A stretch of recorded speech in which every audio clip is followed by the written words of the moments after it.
ఆ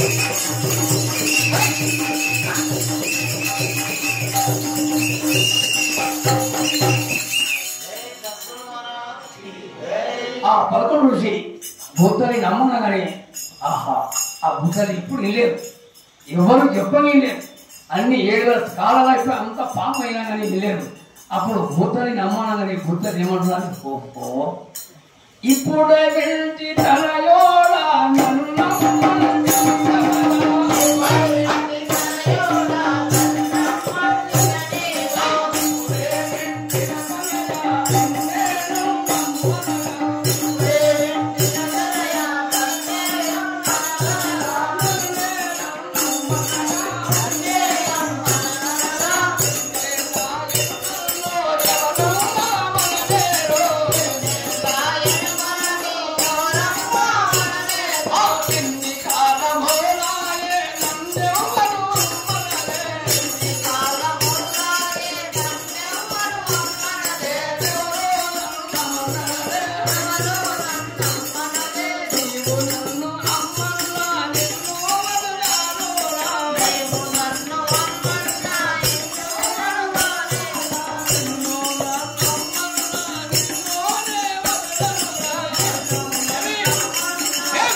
ఈ భూతని అమ్మన్నప్పుడు కనికిరంతో దర్శనమై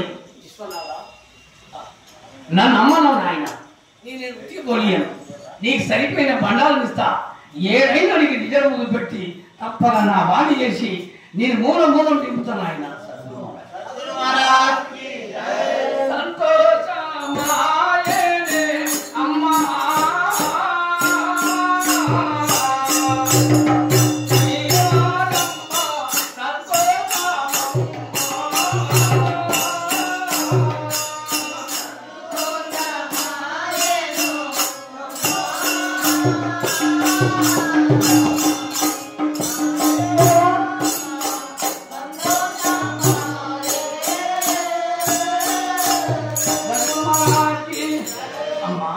ఎవరమ్మా, నేను ఇప్పుడు చూస్తున్నా, మహా సంతోషమా, ఎవరమ్మా ఎరుడుతో నాయన, నేను చాలా బాధలుంది, నా బాధ చెప్పుకోలేను, అంత బాధ ఉంటే నన్ను నమ్మన్నావు నాయన, అఖండ జ్యోతిని అంతట నీవేనా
ఆ తల్లి దర్శనమై, అమ్మా నేను ఉట్టి వచ్చి నేను ఉట్టి ఎక్కవద్దు నాయన, నీకు సరిపోయిన బండారం చేసి పెట్టిన మోసుకుపోనాయన నా పాపం.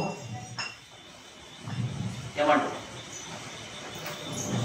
ఇయవే నన్ను మోసు చెల్లుగా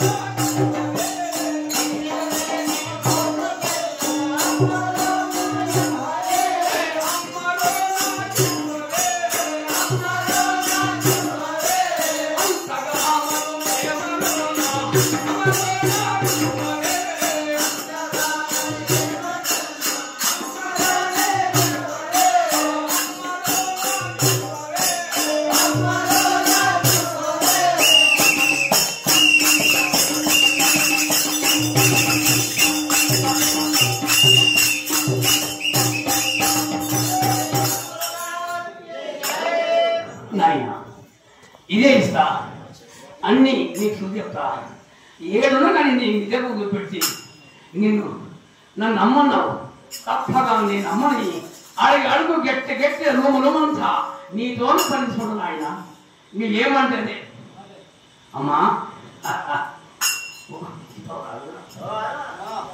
అని నేను చెప్పానా అమ్మా సరే మంచిది పోడే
అప్పుడు 11 చేసిన తీసుకుంటున్నాక మోసకపోతుంది అందరూ అనుకున్నారు అరే వీడు ఏమో తెచ్చారా ఆ రుసులు 10 రుసుల కోపం వచ్చింది అందరికీ ఎరక వీడేమో తెచ్చాడు నేను దాని ఏమో ఉన్నది ఏం నేర్చింది ఏమయ్యా ఏమి ఇంతలో లేక మాట మంట ఏమో నేర్చినావు ఏమో తెచ్చినావు ఏమనున్నాడో నా వెత్తానే చూడండి ఏమనున్నాడో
చెప్పకుండా పోతే ఏమైతే నాకు తెలియదు. ముష్లయ్య మీ పద్ధతి తెలియదు, చెప్తా మీ పని చేస్తాయ్యా ఎట్లా దిగున్నా. అప్పుడు అమ్మా మీ దానం ఉన్నది నా దగ్గర ఉన్నది, కానీ మీ బుద్ధి నా దగ్గర లేదు. మీ బుద్ధి నా క్షణం ఉన్నది, క్షణం ఉన్నది. అందుకోసమే అయినా అప్పుడు దానికి దింపుతున్నానే కింద పడిపోయింది. కింద పక్కబెట్టారు పొద్దానంలో పట్ట పగలు పడిపోగా పక్క పెట్టేసారు.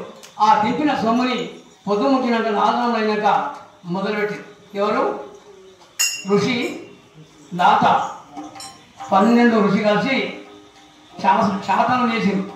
ఆ చెయ్యంగా అందుకే అప్పుడు అర్ధరాత్రి అయినాక విశ్వనాథుడు వచ్చి ఆ కింద పడదాన్ని తీసుకొని కలెక్ట్ చేసి గరగరగర దింపి దీంట్లో అవసరం ఇచ్చి వెళ్ళిపోయినాక చూస్తే పొద్దుగాల వేసి ఒక్కడే ఉన్నాడు. ఎవడు వీడురా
సంతోషపడి